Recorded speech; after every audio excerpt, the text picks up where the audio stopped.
Hello and welcome back to Suzerain. Let's do the briefing on the current welfare situation at the City Hall in Narbel. Arriving at the meeting room for my talk with Chiara, and Pascal, before beginning I took a moment to appreciate the view from the balcony. The mountains of Narbel were completely covered with snow. While I was mesmerized by the scenery, Pascal Bennewall walked up to me. The Minister of Health. An author and Swedish government official who serves as Minister of Health, Social Affairs and Labour. Those could be three different posts, I guess, but a Minister of Health was ironically somewhat portly, having gained a few pounds since his breakthrough as a best-selling writer, but his authority on social affairs could not be questioned. Such a spectacular view. And there's the Minister of Education. I think we've seen her before, so I'm going to have his one open in case you want to read it. The Minister of Education joined us on the balcony, dressed in a sky blue pantsuit. Her preference for trousers over dresses had made her the subject of much palace gossip, but it didn't seem to bother her in the slightest. 1950s, by the way. Spectacular indeed, but if you look at the opposite direction, you will see what Saul's decades of neglect did to the city. Most of the people living in Narbel are workers, farmers, and their wives and children. They're breaking their backs for close to no pay, all thanks to greedy corporations. Her name is appropriately read there. We can't really blame the companies, that's just how they work. Well then. That's quite the line of logic there. My intention is to help the working class. I'm glad to see that we see eye to eye on the issue. If you look past the view, you can see the real problems like poverty. Pascal nodded gravely. This was a subject he knew quite a bit about himself. His best-known books were about the plight of Scotland's less fortunate, drawing from his own past growing up in squalor. Well put, Miss Waldo. I don't need to tell you about my own experiences with poverty. I'm sure you have too. Am I right?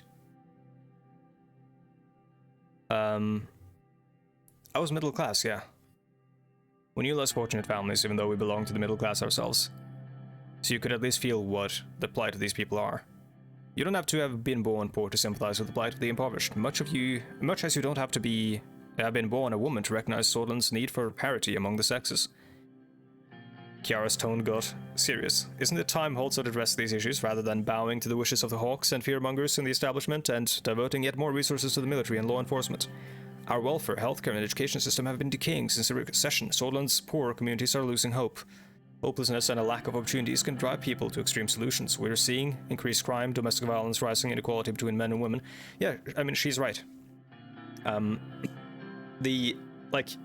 up, I'm gonna take a sip of water before I go on to this long rant. While the issues in the country right now aren't necessarily all a symptom of the same sort of underlying problems like poverty, health, care inequality and all that, and education inequality and all those things, they all do feed into it, and addressing them will also alleviate a lot of the anxieties of the people, and the people who are less anxious rather, and feel more empowered can, of course, end up becoming a bit more energetic in their strive for political change.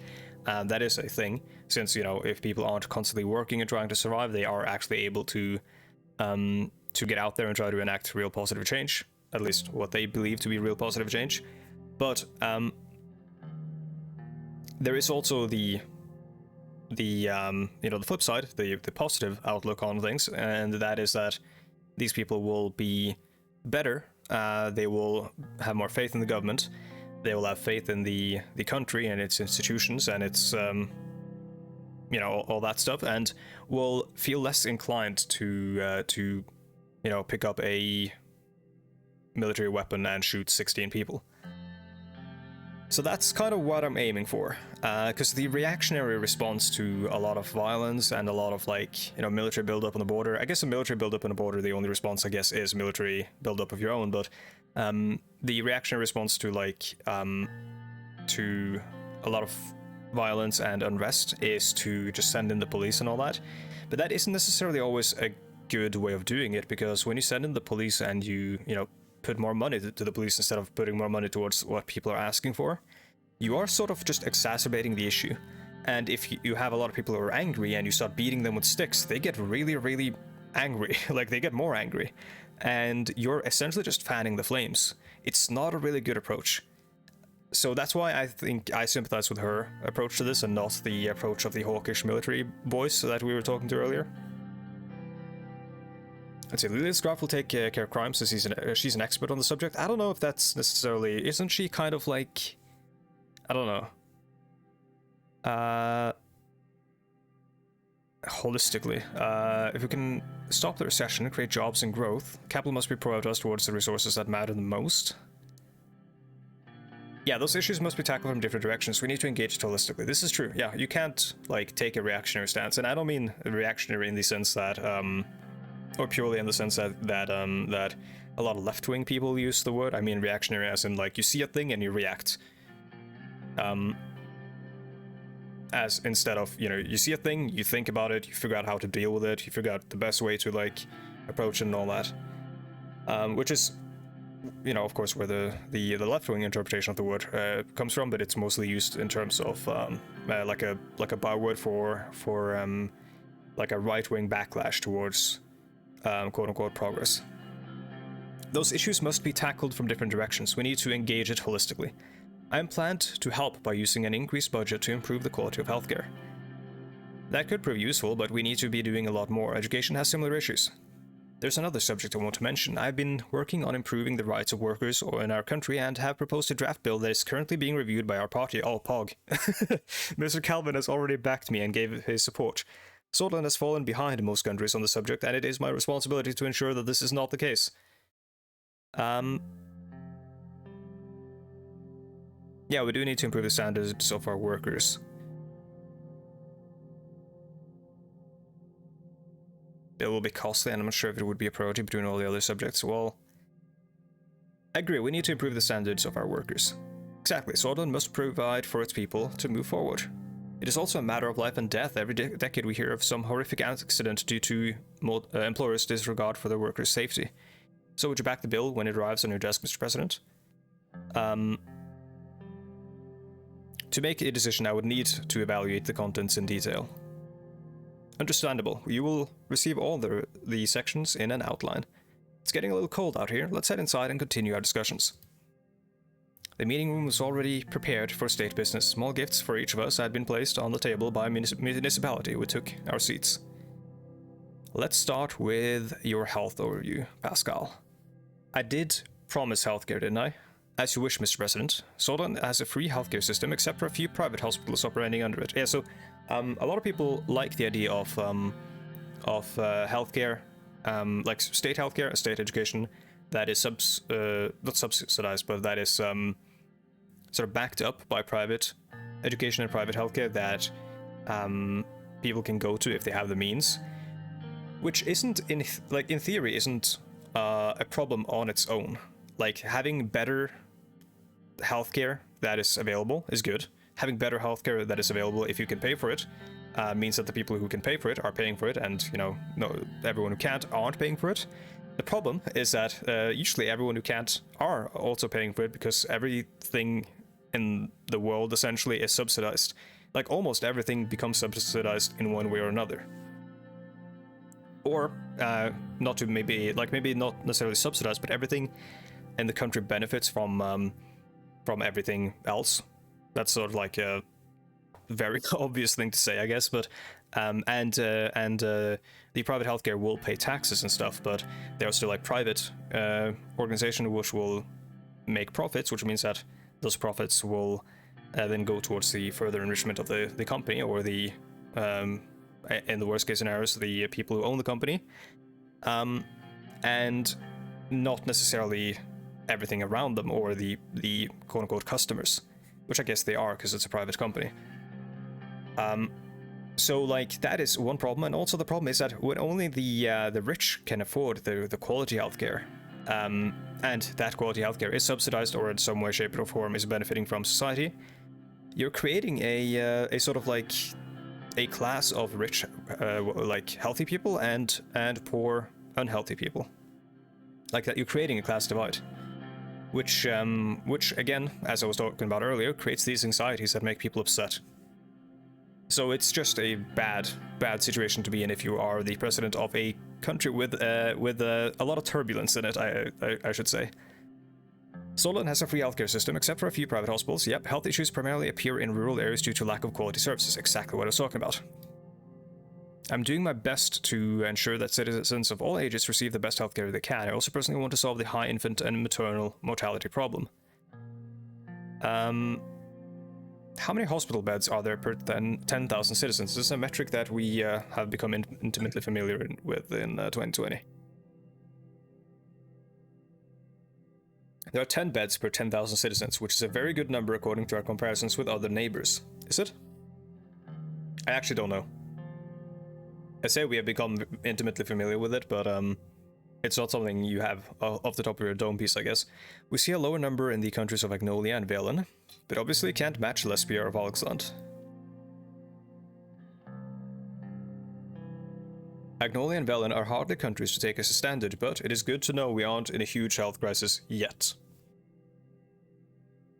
What's the life expectancy and mortality rates? A life expectancy is 65 years, and the infant mortality rate is a worrying 85 per 1,000 births, while our maternal mortality rate is at 90 per 1,000. Okay, that's not good. And 65, I think, is comparable to, like, Russia, isn't it? Which I guess isn't the worst, but I believe Russia has a staggeringly low life expectancy compared to its actual, like, economic means. Be assured that we are doing everything we can to save mothers and their newborn. Those numbers are saddening indeed. I agree, we must do everything we can. We're working very hard on improving the quality of the services. How many doctors and nurses are employed? We have 31,594 doctors and 73,680 nurses working for the Ministry of Health. That is a high number. But I think I don't want to be rude, but of those numbers, how many are in urban and rural areas? Good point. The data shows that per 10,000 people in urban areas, there are about 11 doctors, while in the rural areas there are only 3. Yeah, that's not good. The thing is, though, well, actually, no. Okay, I had a thought and then I aborted it immediately, but an argument can be made for the economy of scale, right? Or something like it, but in healthcare. Like, if you have a bunch of centralized in one place, it's a lot easier to have the necessary departments and everything for a hospital, though I am no expert in the running of hospitals, of course. But the other issue is that, well, actually, let me finish that. So that means that you can actually, transport a lot of people to a central location and treat them all there with, having all the experts in one place. That's not a bad idea. But I don't think infrastructure and transport is necessarily at the point in this setting in this country right now where you can really effectively do that. I think a lot of people rely on having to go to, like, their local clinic or whatever. Like, I don't think a lot of people travel a lot. That's something you'd see in, like, 1950s US, where the country's just, like, booming because of the post-World War stuff. But not in 1950s, like, I don't know what this could be equivalent to. Treatment time is still too high due to the low number of doctors in rural areas, which barely get any proper coverage. Thank you, Pascal. Your in-depth briefing is much appreciated. I want to hear more about the education system. Let's see, soldiers' education is free, but we have a very outdated system that I want to reform. The other important issue is the lack of access to education in rural areas, especially for young girls. Your administration has the power to solve both problems. My highest priority is to get enough funding to be able to build schools in rural areas while I cleanse our education system of its nationalistic indoctrination and sexist teachings. So the budget thing I worry about, since we only have one budget left. The other stuff I am okay with.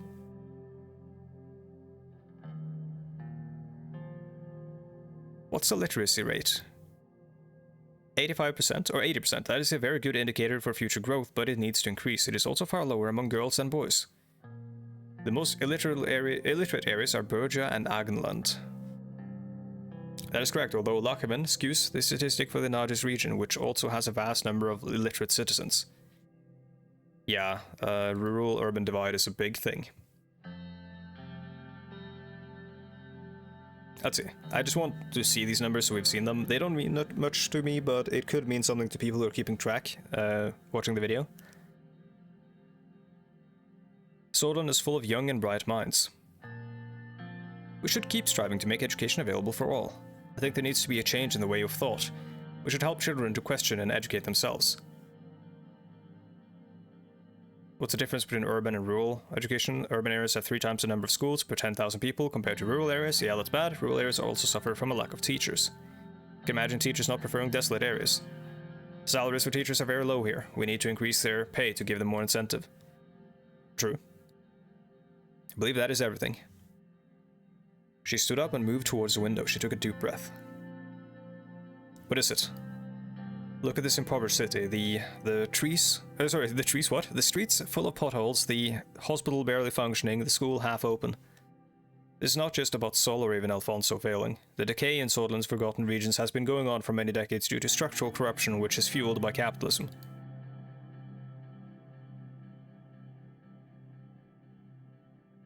Pascal, what do you think? Sir, there is not much to be said. I agree with Kara, but it is also Gus manager's job to improve these areas. Businessmen. Yeah. It's a responsibility of each and every one of us. True? One way or another, we need to transform. Greed and unchecked capitalism will not magically provide for the people. Also true. Tell me more about your plans.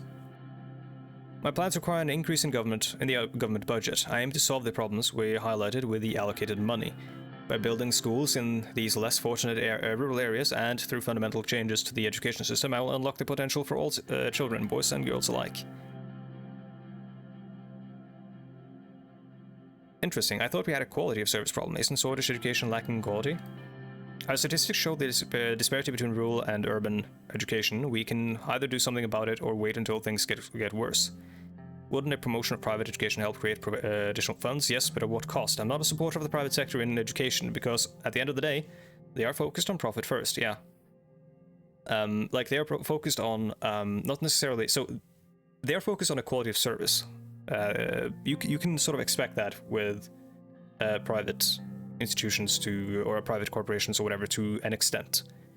Now, quality of service doesn't mean that you will get the best quality of service with a private system compared to a public one, because again, it's all down to the metrics, and education is a really hard thing to sort of measure.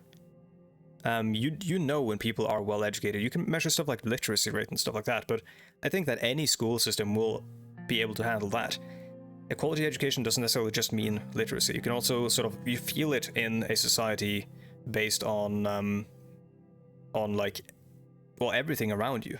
When you meet people, like, and when you talk to them and stuff, you can sort of hear, I guess. Oh, hold up. Oh, they had an old ring or like old alarm on my old phone. So yeah, so you can hear it and feel it when you talk to people. Not necessarily in the sense that people who come from an area with poor education or whatever are dumb or anything like that. It's not that. You don't hear or feel that. You find plenty of those people at universities and stuff.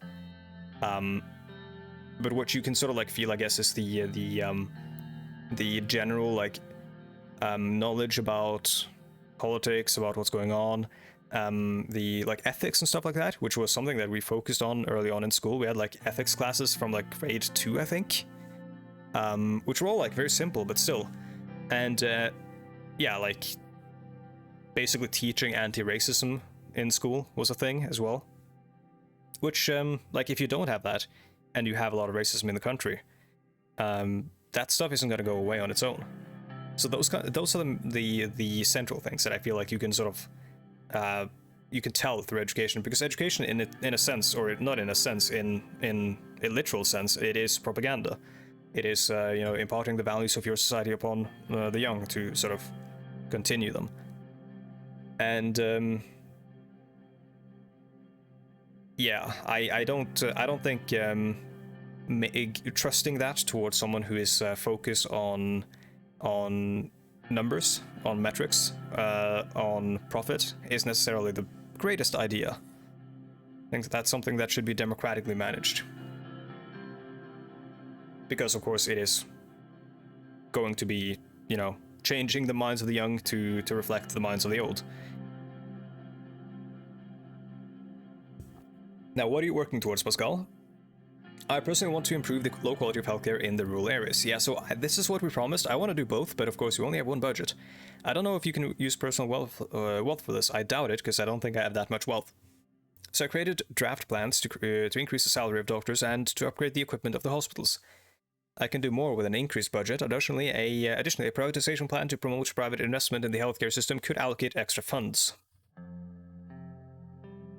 I personally promised that our health systems were to be improved in our term. I fully support you, Pascal. That is one of the reasons I'm optimistic about the upcoming budget debates. With enough funds, we can build hospitals where necessary and expand the quality of our services. I do hope to create competition and increase the quality of healthcare with the privatization effort. A private healthcare system would increase the price of treatment and make access worse. Yeah, sorry, when I said I fully support you, I didn't mean I support exactly what you're... I didn't support all of your ideas, I guess. But I support the idea of improving healthcare access. Besides, I believe we have decided to promote a more planned economy. My expectation from our government is that we understand and focus on the needs of the people.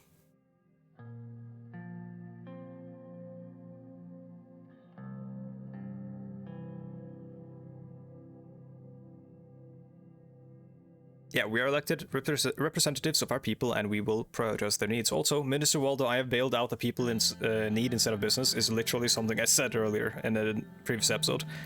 That is reassuring to hear. I don't want to sound cynical, but almost all governments keep making the same promises. We must show that we are different through our actions. I think we covered all necessary subjects. Thank you for your time. I do hope we don't repeat the same mistakes again and again. Have a good day, Mr. President. I think, yeah, that's a thing that should be said. A lot of governments do repeat the same mistakes again and again. I think it does sort of come down to making the same mistakes because, you know, new people come in, right? They learn from the old, but you make the same mistakes because you sort of respond to input in much the same way because we are all human, right? So, like, when they see, oh shit, our budget is exploding, we need money. Well, what do? Well, we privatize, and then privatization goes poorly often. Like in some very specific circumstances, privatization can be really, really good, I think. Because, you know, there's no such thing as a catch-all rule for everything. But in general, privatization then creates, you know, new problems, and you try to address those problems, and you keep making the same mistakes again and again. Like, long term, it's bad, then you end up with more budget issues. Well, we got to privatize more. The weather was relatively cold, but it didn't keep a group of USP supporters to come out and cheer at us on the streets. Just by looking at the citizens' attire, it was easy to understand the current state of Narvel. Some people were wearing clothes a few sizes too large, some kids did not even have shoes. Okay, that's really bad. Yet there was hope in their eyes. They were excited to see their president in their city. Well, that's fun. That's cool. What do we got? Ban youth organizations? Oh no. NFP on reforms. The leader of NFP has announced today that the NFP is completely against any threshold reform. He specifically emphasized that this would lead to unwanted elements entering the assembly and that he is outright against any changes to the 10% threshold. I probably should have changed that. Workers' rights bill nears completion. Nice. And Fred Richter outlined their demands for the reform package. He declared that without the implementation of term limits and limited decrease, it would be very difficult for him and his party to stand behind the reform package. Dollar store Juan Guaido, I guess. Ban youth organizations. An investigation on the influence of the Young Swords and the Red Youth organizations on the post-assassination unrest has concluded both organizations haven't officially organized or called for legal actions, but several low to mid-level leaders from both have links to insightful actions that had led to deaths, injuries, and instability. This allows us to ban the organizations. Well, does it help though? Like, the problem is that the organization itself didn't do anything for this. Like, the organization itself didn't actually call for this. It's the sort of grassroots like organizational structure below the upper levels, right? It's all these people who have gotten to know each other and who have organized outside of the actual official channels of the organization. So if we remove the official channels of the organization, we are fixing nothing. We are essentially just saying, oh, like we are making sort of symbol politics, like virtue signaling, essentially to the people who are scared of the violence. I'm not a big fan of this.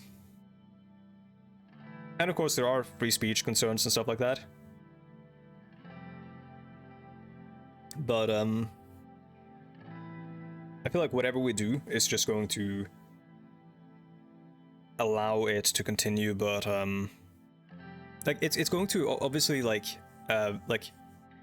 mess up the organizational capacity of each organization if we ban any of them.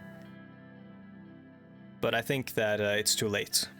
People already know each other, and they know where to find each other and stuff like that. So I think I'm not gonna ban anything. I could ban the young swords, for example, because you know that I have no love for them. But again, it's just going to be like it's going to be virtue signaling. It's not going to do anything. At least that's what I believe. Finalization of the drafted constitutional changes. I was walking to my office since today was the day to edit and make the final changes for the proposal to change the Constitution of Scotland. Now, by the way, I need to actually couch that thing, because someone will be like, oh, I kind of disagree with you on that. Like, removing the actual organization is going to sort of deal a great blow to the energy of the movement. And you are correct. Like, if you were to ban a specific movement,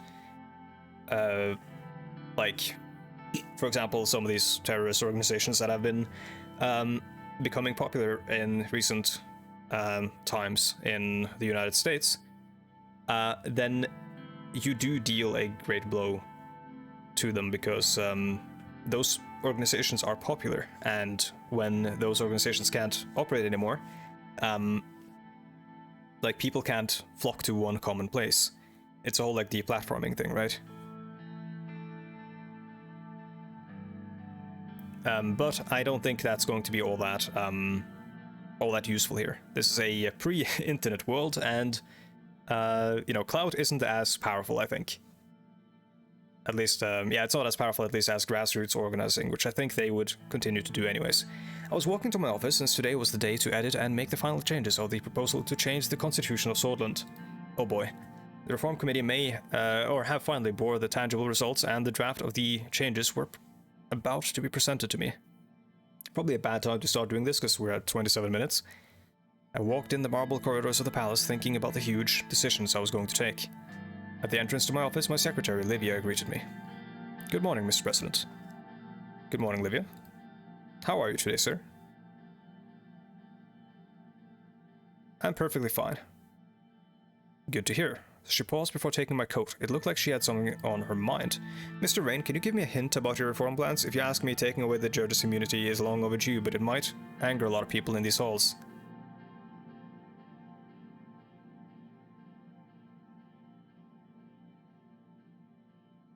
I'll take that into consideration.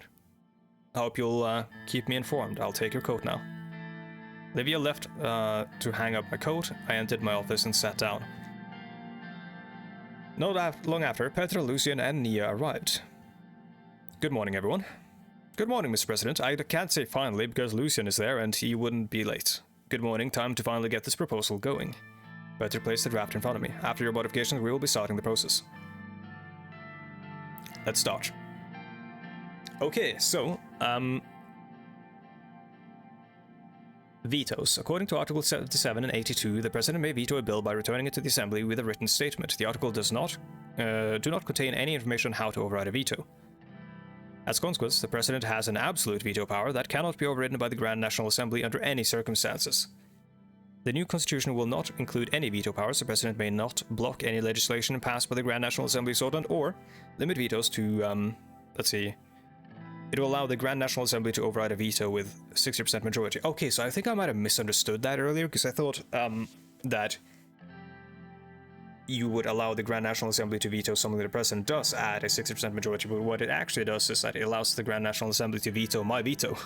It allows a counter veto, which, doing that is slight incremental change. That is probably good, I guess. But it also doesn't help at all, because we still have the majority, I think. Let's actually have a look.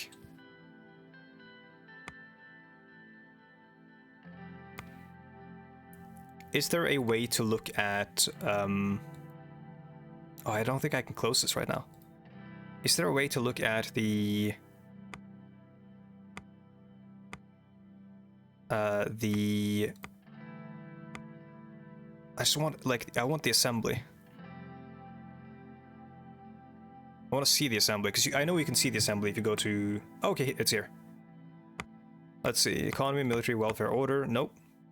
It's all like the situations that are affecting us. Diplomacy is pretty good, I guess. Welfare is really bad. Military, economy, no. Law, yeah, immunity of justices, unlimited terms. There's a lot of problems here.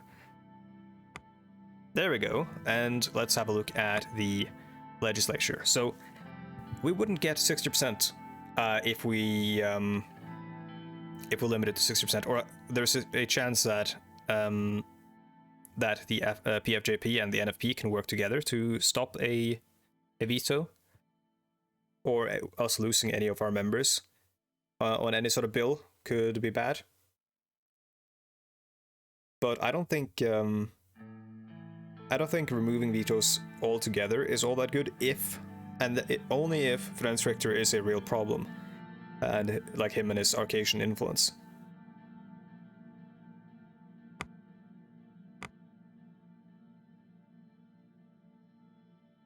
Yeah, the factions, the Old Guard, the oligarchs, and the reformists.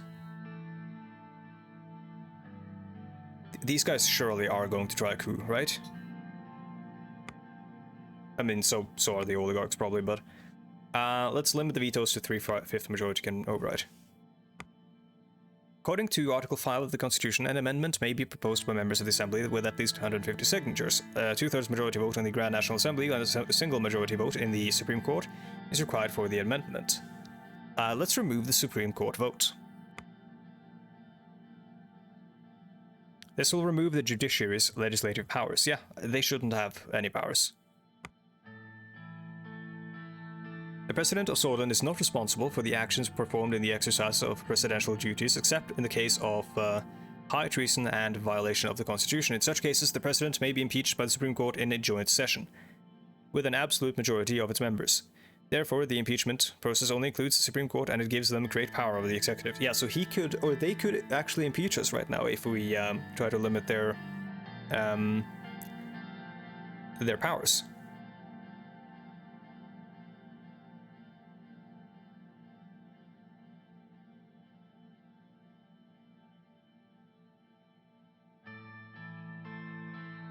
Which is really bad. I think we need, so there needs to be an impeachment clause, right? I think that we should do the Assembly and the Supreme Court may impeach, which means that, does that mean that we need a 2/3 majority vote in both, right?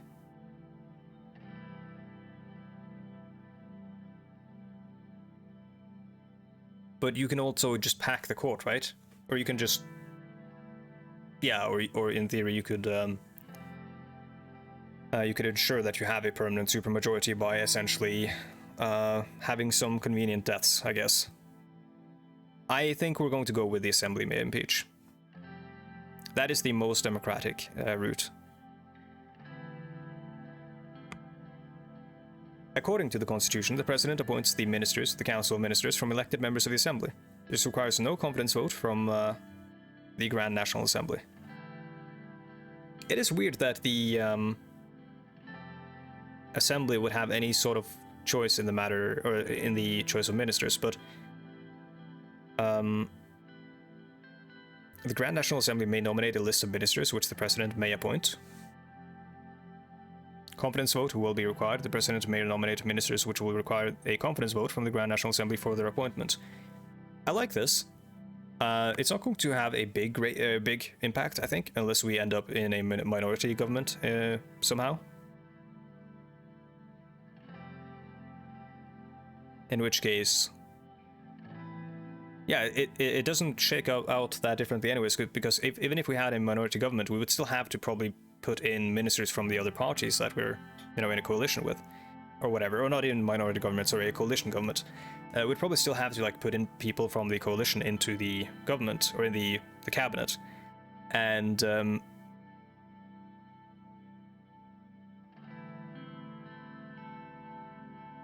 yeah. Let's go with this, because it would work out. Let's see. Electoral threshold. According to Article 50, a political party needs a minimum of 10% of the total national vote to win seats in the Grand National Assembly. The votes of the parties who pass the threshold are redistributed proportionally, meaning USP, which currently holds the lead, would be the main beneficiary. The new constitution will have 8% threshold for political parties. This may allow the Workers' Party of Blue and the Communist Party of Southern to be elected, or this would allow many smaller parties to be elected in the next elections, significantly reducing the power of the USP. So this is, we have a threshold here in Norway, which is 3%, but it's not a 3% to get into the parliament. Instead, it is a 3% to get a number of extra seats that are, I think it's 11, that are not, or that are regionally dependent and not dependent on individual, like, local municipalities, I think. I think that's how it works. So essentially what ends up happening is that if you get over 3% of the popular vote, you qualify for those extra seats. And then you get seats depending on your proportional... Oh my god, sorry, the proportionality of votes gained in those regions. I think it's how it works. Which means that right now, that's, by the way, the reason that the Green Party and the Red Party in Norway are very tiny. They didn't really... Well, the Red Party didn't get over the... I think it's actually 4% in Norway. Might be wrong. Or is it 3%? They either way, they didn't qualify or get over the threshold, so the Red Party has one MP, which is a leader, who's very famous and popular, I guess, in Norway, which is going to change in the next election, where they might get upwards to 5 because of that. Hop above the percentage threshold. That being said, I'm going to set the threshold to 8%, because I want these parties in the parliament. I want there to be a legal electoral manner in which these people who are upset can actually express themselves, in order to blunt their the energy and the hatred and the violence that is sort of being accelerated by their lack of representation.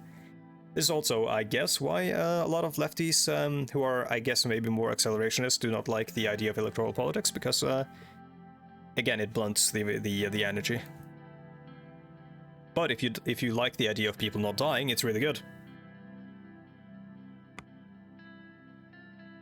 According to Article 18 and 51, the President is able to issue decrees on political, social, and economic issues that would carry the force of law. They could not contradict the Constitution and are subject to judicial review. Therefore, the President may issue decrees in many subjects without going through the Grand National Assembly. However, the Assembly may pass legislation on the same subjects to override presidential decrees. That's not the worst thing, though it does allow you to essentially sign an executive order that can do something damaging for a short amount of time, until the courts or the National Assembly can convene in order to overturn it. The President will not be able to issue decrees that would carry the force of law without an enabling act from the Grand National Assembly. That's 1930s Germany. The President will not be able to issue decrees that would carry the force of law, making the Grand National Assembly the sole lawmaking authority. That's Norway. Or most parliamentary... Well, that's parliamentary republics or parliamentary, like, constitutional monarchies. I think that decrees require an enabling act. That might be fine. So that if there is a total emergency, we can use that.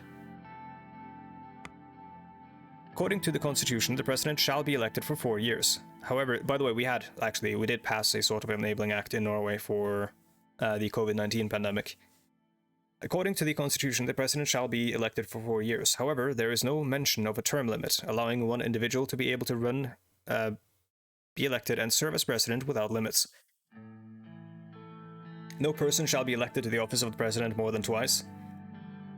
I hope that the game is set up to end at at the third term anyways, so that me doing this doesn't necessarily shorten the game, it just sort of changes the ending. I'm going to do 2 terms. The Constitution gives the justices and Supreme Court total immunity and describes no procedure of impeachment.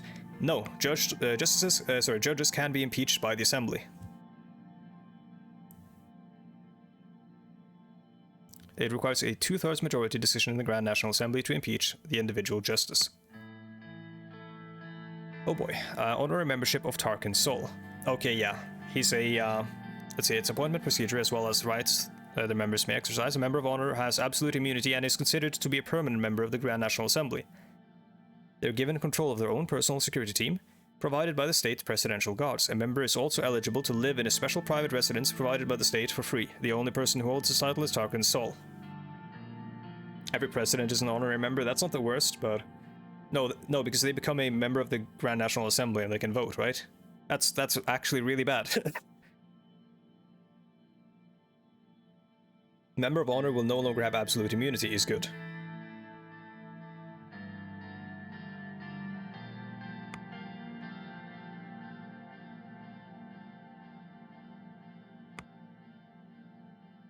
You are about to make constitutional changes to Swordland. Are you sure about your decisions? I think I am. Yeah. This is huge. After I made the final changes for the proposal, I showed it to my team. They read the changes and discussed it amongst themselves. Lucian spoke afterwards. Looks like the amendments are ready to be proposed, but I have to say this too. The new electoral threshold will be very difficult for the party to accept. Our guys are not fond of that idea. That's true. It will be tough to get all their support. Some of our members may try to openly fight against this. I'm prepared to reconsider if it comes to that. We will all do our best to make it work, sir. Any other comments before we proceed? I will say that I do not agree with the new law that gives Assembly the power to impeach the judges of the Supreme Court. I'm also against the Chief Justice and his obstructionist behavior, but even if we get rid of all of them, the new judges will be less independent with this law. That is true. They'll be scared to go against the administration when it's needed. I guess, because like the administration will have a majority in the Assembly, but they will need a 2/3 supermajority to impeach anyways. Which is not realistic in the short term. It might become a thing in the long term. They need their protection to do their job, otherwise the new ones will be pawns, just like Sol's old guards. But it's more important that we get rid of the old guards, Mrs. Morgana. After the obstacles are gone, we can strive to make it better. However, turn to me, you have to be careful, Anton. I'm sure you'll be fine, but with all that's happening out there, we'll need to prepare against these threats one way or another. The Constitution is not yet changed. We'll prepare in the meantime. I think we can proceed now. We'll be working on the wording on the proposal with our legal experts before we propose it. In the meantime, you must introduce this proposal to our party, sir. You'll need a strong speech to get them behind you, but I advise you to talk to the leaders of both the conservative and reformist wings of the party. As far as I'm aware, Mr. Clavin supports reforms already. Mrs. Tory will be the real problem. That's a good name for the conservative wing. She became the real heavyweight after we left for the executive. Any advice in regards to dealing with them? As Mr. Vector said, Mr. Clavin will probably be easier to persuade. We need to unite the party on this, so his support is vital. Miss Gloria will be tougher to break. The problem is that she's capable of turning the moderates and the conservatives against us. As much as I don't want to say this, if she makes demands to change this proposal, you may need to give in. Thanks for the advice. Wish you good luck with the party, sir. I think we can end the meeting here. I wanted to know about the speech as well, though. Anyways, that is it for this episode, I think. Our next thing is going to be our meeting with the business council members. Oh boy. I'm not very popular with them. But thank you so much for watching, and this one was a long one, but sometimes it just gotta be that way. I'll see you guys in the next one. Goodbye.